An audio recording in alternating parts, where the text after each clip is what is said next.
Section 2, energy balance. Most of us have probably seen this scale here where we've got energy balance. Oftentimes we can say that is a math, it's an equation here, energy out versus energy in, where the energy in is going to come from drinks and food, and you're probably familiar with that. But energy expenditure, the energy out, is a little more complex. We've got 60 to 70% of our energy expenditure is coming from what we call our metabolic rate. And this is the number of calories our body needs to sustain activity at rest. This is us sitting on the couch all day or laying in bed all day. How many calories are required for our body to continue to provide those cellular processes? 20 or 30% of the energy expenditure is through activity.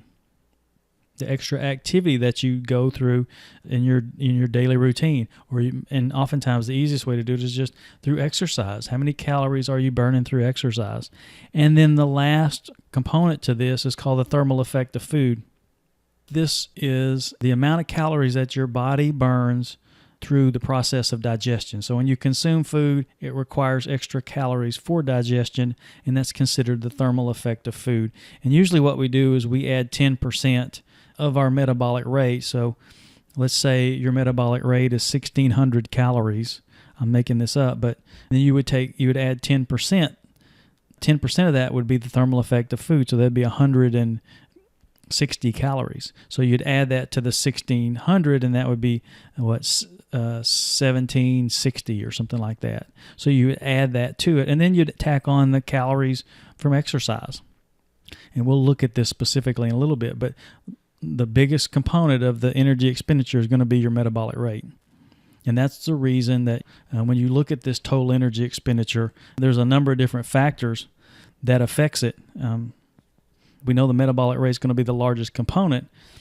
A lot of things will affect that energy expenditure: gender and age and weight. Muscle mass is a biggie. When you think of energy expenditure, you think muscle mass.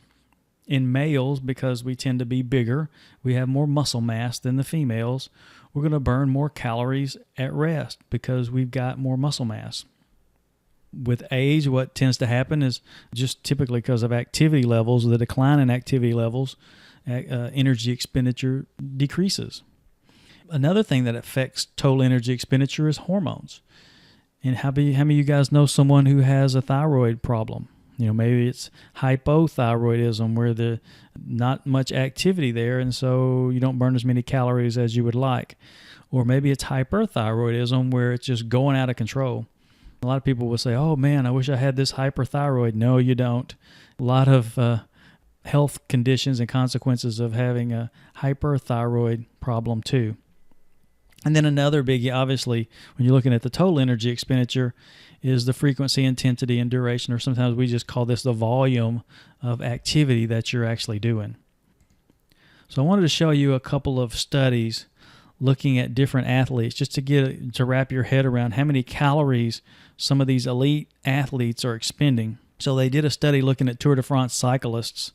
And remember, Tour de France cyclists, they spend 3 weeks riding through Europe, up mountains. You've got the Alps and the Pyrenees, and they're at altitude. And so you're burning a lot of calories. In this study, they actually showed that these Tour de France cyclists, and they're on the bike for 4 to 5 hours a day, oftentimes.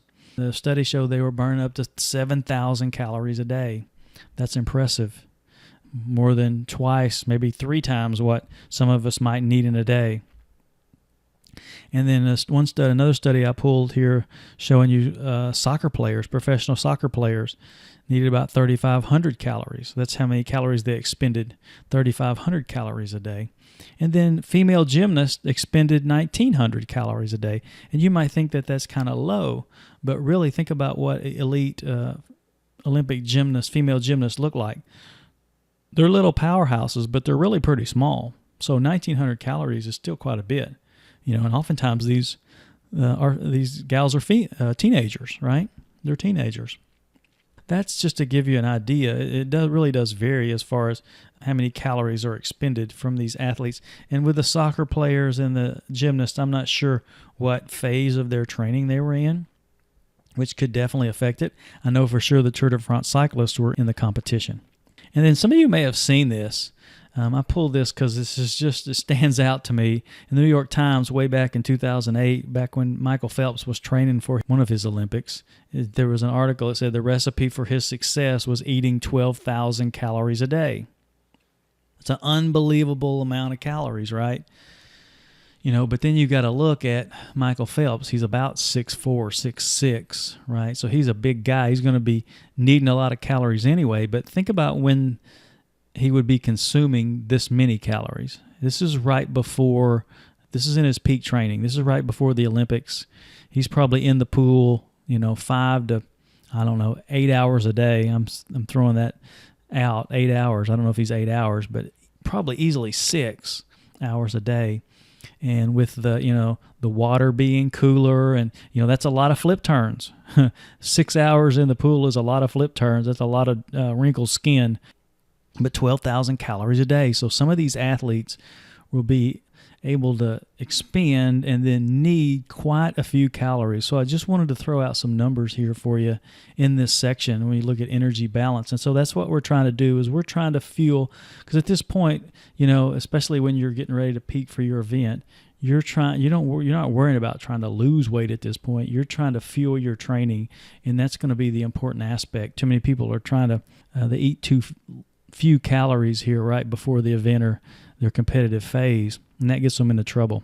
In our next section, we're going to look at how we measure energy expenditure and look at a couple of ways here that we do that. So we'll see you in section 3.